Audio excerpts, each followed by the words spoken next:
Hello, everyone. Welcome to the 5-Yard Pass. Lots happened in the past few days. We're going to do a bit of a wrap up of what's happened, plus a little bit of a preview to the United Villa game that's happening at Villa Park.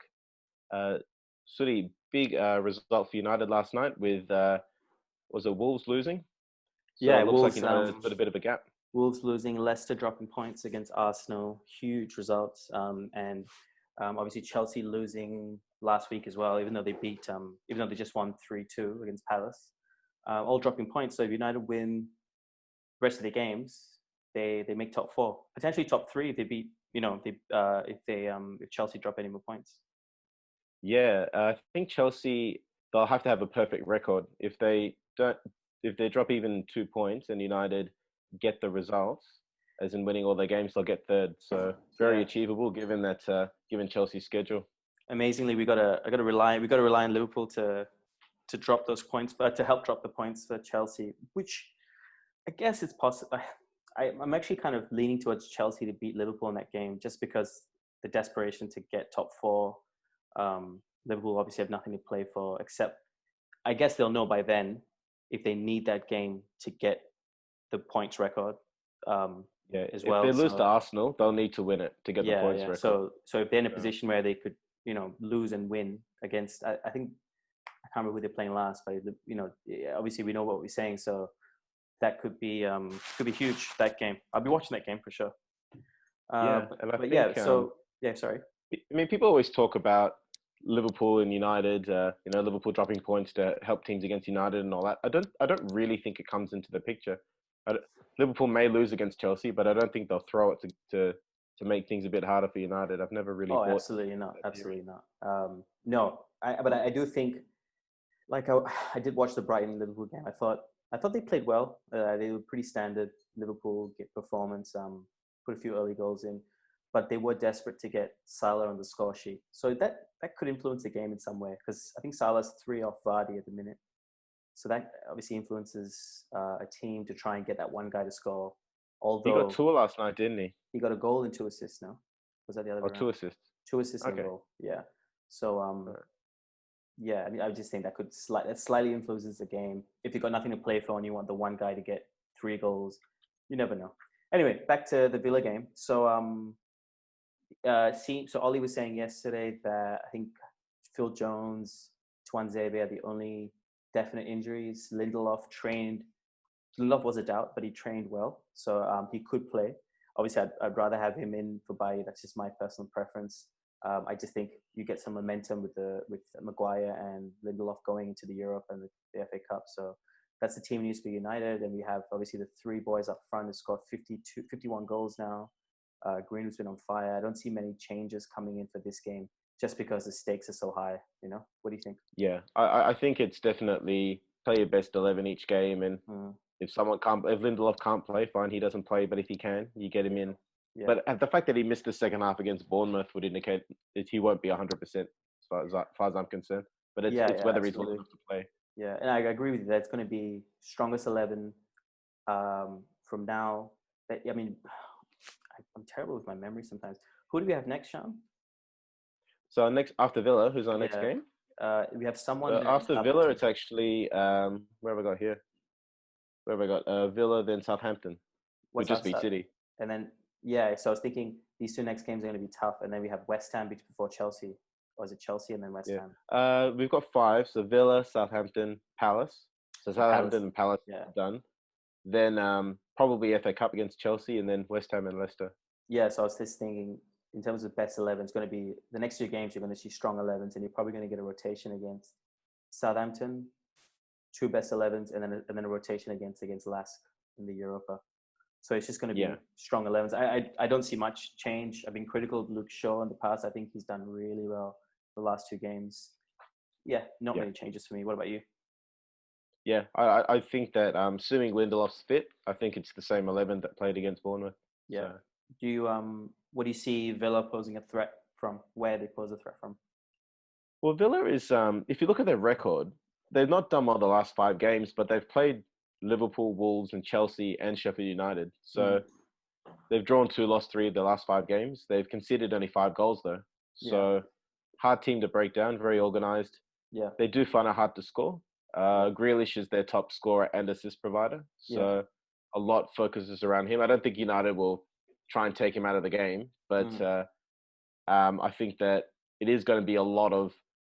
I think Villa are going to defend probably like Tottenham did mm. in that first game after the break, and United's going to have to find a way to break him down. So that Pogba Fernandes connecting with the front three is going to be very important, I think. Do you think this is a bit of an audition for Grealish, or do you think Ollie likes him?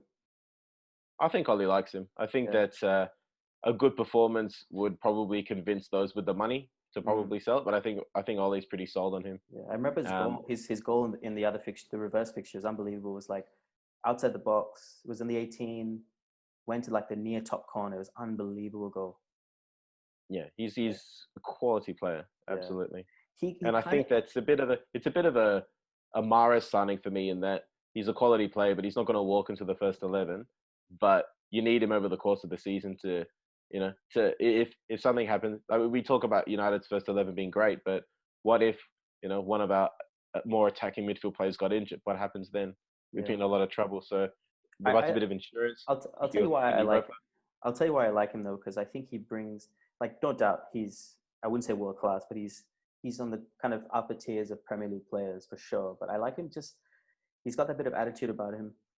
He'll put a stamp in here. He's got this Herrera, he's like a Herrera type, the shithousery, and he'll do things that perhaps a Scott McTominay wouldn't do, or a Rashford He's wouldn't do. got United energy as well. He's got He that does. charisma that you Yeah, get from a United player, the way that, absolutely.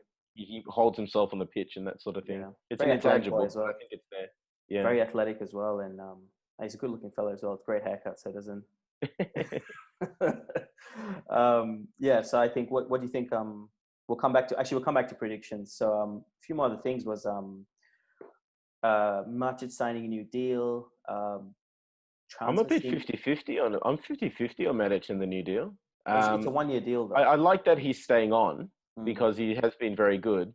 mm, 3 years though is a bit much for me because mm. he will be. Is it a I 3 year think he's deal? 34, 35 by the. Well, he's about to turn 32 in a month, Yeah. so he'll be 35 by the time it's done. Mm, I think 2 years would have been better for me. I don't know how the third one's done though. yeah. The third one might have some performance triggers. It might have a lesser wage. Yep. It Yep. might have a different understanding of squad status. But if it's 3 years at a flat wage, I'd be questioning it. But I Mm, think 1.5 to 2 years would have been ideal. I think, yeah. but you can't obviously sign a player for half a year if he's at your club. I think I have a sneaky suspicion there's elements of going to the backroom staff after that contract. He has the way Ollie talks about him kind of taking Scott McTominay under his wing. I suspect that. I could be completely off. He could go to the MLS. That's maybe why it's 3 years long. But also, it's probably 3 years because they probably sell him after a year and a half. But they got him for, was it 35, 40 mil, Yeah. something like that. So probably just to recuperate 5 to 10 mil off that investment. Yeah, I mean, Yeah. if he's a leader, I'm not sure how he's held in the dressing room. You can see someone like Bruno's straight away a leader. Mm, Igalo seems to be a bit of a mentor. Maguire seems to be a bit of a mentor. mm, I've not really heard a lot of that about Matic, but yeah. maybe he's come out of his shell a bit. I'm not sure. Maybe they've put it on him and he's responded. But But there it's was not something you hear a lot about he, him. he might be that Vidic type where it's more of a, he'll get blood in his head, and that's his statement for the game. You know what I mean? Like Yeah. I suspect that's what he's. Eastern European fella, but probably a bit quiet. Yeah. And I was just gonna add to that was, if for the signings that we've got with Daniel James, Maguire, Wan-Bissaka, Bruno, potentially Sancho, potentially Pogba signing a new deal, Matic signing a new deal, and also Oli got a whole bunch You of forgot kids. Igalo. Igalo, sorry, my favorite player. Igalo signing. I knew there was a fourth one. And then Ollie getting a whole bunch of kids to sign new deals. I mean, Mm. what do you think? I mean, I think, look, he may not deliver a trophy. I think odds are he will deliver the Europa League. Sorry, I say UEFA Cup, still back in there. But I Mhm. think Ollie has turned it around there. He's not a I PE mean, teacher, as they say. yeah, I always thought that's quite harsh, and I think that he hasn't necessarily. There's a lot of sort of question marks about him, I guess, because Ferguson wanted him, and he did well in Molde, but no one follows the Norwegian league. So, but if you look at the players, he's brought in good young players. Williams, no one heard of Williams. he's managing Greenwood superbly. Mm. And then you've got other players like Rashford, Shaw, Martial, Revitalized Martial, yeah. McTominay, who are getting better. Martial and Rashford just had their best seasons in terms of goal output, and no one seems to give Solskjaer credit, even though he's one of the club's greatest ever strikers. And then you look at players like Pogba seems more involved, and then his last 5 signings, who gets 5 signings in a row just right, the last 5 players he brought to the club, have all been successes. Probably the least impressive ones, James, who has actually done all right when you consider his personal circumstances as well. I mean, you consider that, and you consider He's that to play for the future. So you consider, what happened with his dad, and it was absolutely tragic. I mean, I think that's why the transfer was delayed by. I know it was delayed for a few weeks because of that. Also, with the fact that he barely played a season with Swansea, and he was with, I can't remember who he was with before that. Like he's just gone, in my opinion, developed exponentially. He's a Antonio Valencia type, just pure grafter on the wing. Put him in right back, you put him in right wing. He'll do the job for you. I think he'll stay for years to come. Like, where else is he going to go? You hit the top of the mountain. Manager likes you. The fans like you. I like him. I think he's, if anything, he's good for the dressing room, because that's what I've said. I was saying this for months. It's the dressing room that had to change the culture of that. Yeah, it very easily could have fallen apart for him. Yeah. Big club, family circumstances, price tag on your head. Haven't played much football before that. Yeah. But he's done as well as anyone could have expected. Yeah, and he's got a lot of upside. Absolutely, yeah. So yeah, man, I think Ollie, I feel like I repeat myself a lot, but I don't know if he's the real deal. Is he going to deliver a title? Odds are, there's good odds for it, that in the way things are trending. But has he steered the club away from falling off the cliff? I think absolutely. There's probably 2 things. I mean, the first thing is there's a lot of expectation. Like when Klopp came to Liverpool, I think it was his first press conference, he said, "Oh, it will take us 4 years to win a title." Yeah. And fans accepted that. Yeah. Whereas it's kind of like with Ollie, if you can't win us a title, you're rubbish. And I think that's quite unrealistic. The question is, if we say at the end of the season, we're third, we made the FA Cup final, we won the Europa. Yeah, that's a successful season. And that's his first full season. Yeah. I think next season, realistically... Just to interrupt you there, if we do go on to win, let's say, the FA Cup and the Europa and come third, it's the best season since Fergie left. 2 trophies and the top 4. We've only done one or the other. We've never done both. So huge improvements. Yeah. Yeah. Sorry. Absolutely. And I think as well, like the reality is, what do we expect United to do? Do we expect United to beat Liverpool and City next season? I don't really think that's realistic. I think that if United win every game, they'll end up this season on 70 points. Liverpool are going for the points record. So let's say they have 100 points. You're probably looking at getting 90 to 95 points next season to be a title challenger. And I think that if Pogba and Fernandes play another season, that's another 10 to 15 points. Sancho and Grealish probably get you another 10. So if they get those players in, maybe another player as well in defense if they feel they need it. Next season, maybe it's realistic to be on that level at the end of the season, not at the beginning of the season, but at the end of the season. Are they going to be on City and Liverpool's level? That's probably where we need to aim. You kind of need to, like Liverpool last year, they ran City so hard, but City won the title. Yeah. That's probably the best that we could expect from United next season. Would you say push those 2 teams really hard, but I don't think they'll beat them. Would you say subjectively United at the minute, let's say as we stand, have the second best team in England right now in the league? I think that City and Liverpool are still ahead. Okay. And I think that they'll reinforce. Apparently, there's a few good youngsters in Liverpool. I think that City, if they get the ban, will be very hard to stop in England because they will not rotate players as for European games because they won't have any. I think realistically, United are probably 1.5 to 2 levels below them.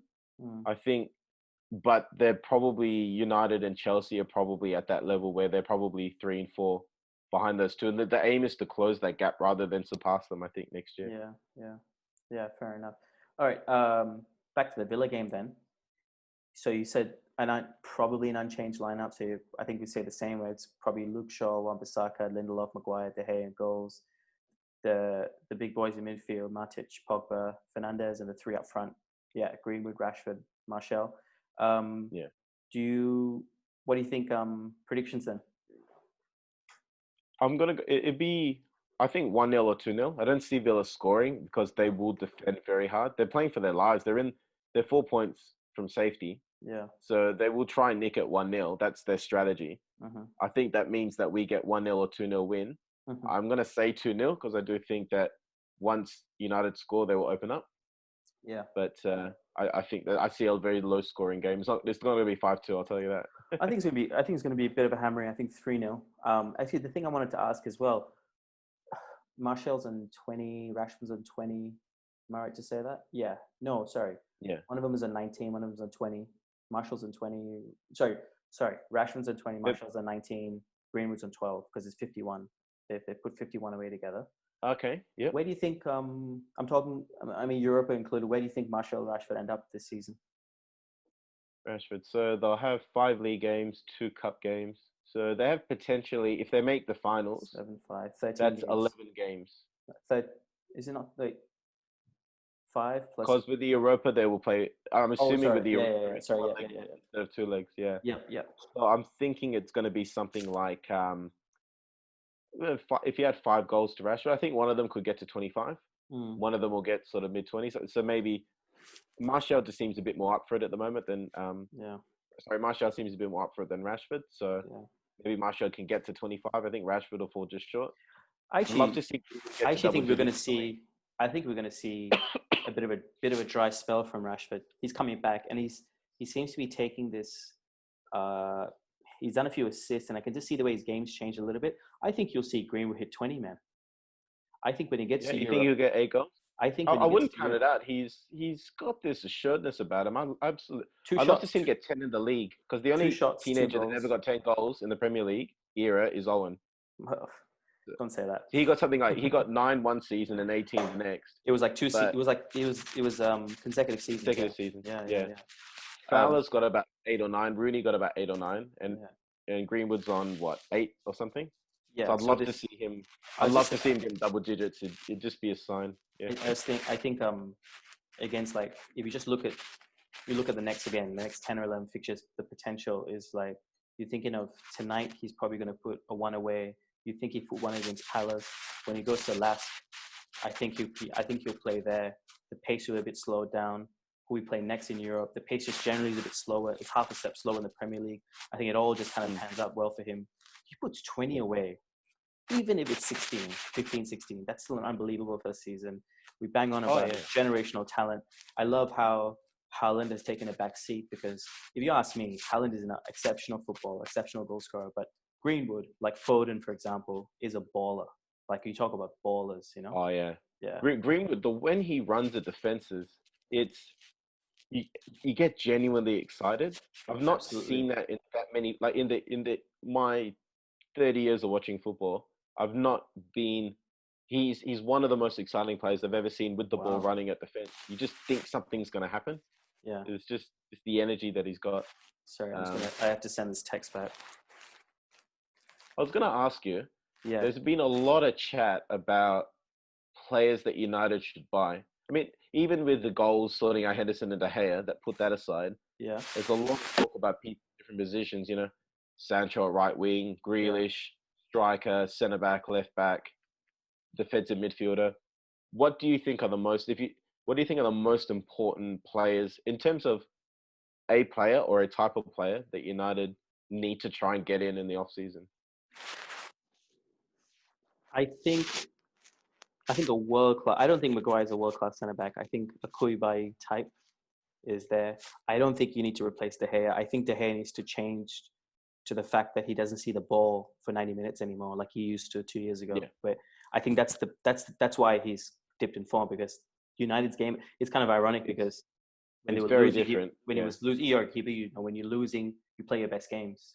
American Samoa versus Australia, 31-0, the keeper got man of the match.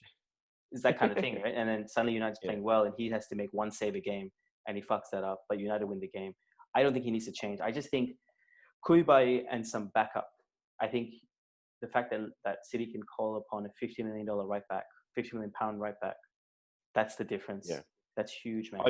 I do think United need a winger, like a guy who can play wide, whether that's Oh, I mean, Sancho out on the right. to add to what I'm Or, saying, I'm talking about uh, irregardless. I mean, sorry, including like the strong rumors of Grealish and Sancho. I'm assuming they're coming in. I think a world class centre back is needed. Yeah, okay, so your yeah. top three would essentially be If that I mean, Sancho, in a Starling, Grealish, and perfect world, I'd say Koulibaly. Sancho, Grealish, Koulibaly. Um, I take Grealish out of that. My top three would actually be Sancho, Saul Niguez from Atletico, and Koulibaly, a Koulibaly type, let's say. But I say Koulibaly because I know he's on the market.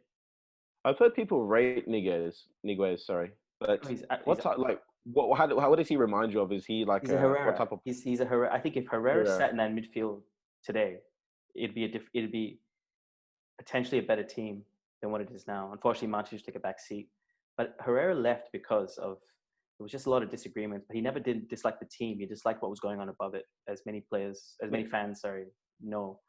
yeah, Which many is real fans are pity because I disappointed liked as him. well. Herrera had that Mata type of energy where he was very caring, loved the fans, and all that charity work he did. Speaking of, Mata's probably going to leave the club as well, which is kind of sad. But he he's not the player he used to be, and he doesn't fit into the system anymore. He slows down the game. Like absolute gent of a human being, great baller as Yeah, well. First and the touch in charity he Okra. started with the 2% of the salaries and getting the Yeah, it players was in. 2 or 3% or something like that. Yeah. Yeah, he's just Mr. I don't know, Mr. Incredible. So say Niguez was available for this game, Mm. right? And you've got Matic, Pogba, Fernandes. How would you? And say you wanted to play Niguez, how would you change that about? I think he just slots in for he does the Marquisio work. So I kind of see it as like Pogba when he was playing with Marquisio and Perlo. He just needs two Mm, players to complement him. You just need him to go.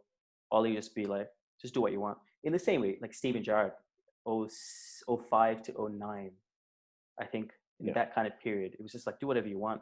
And Mascherano and Alonso did all the work for him. You know?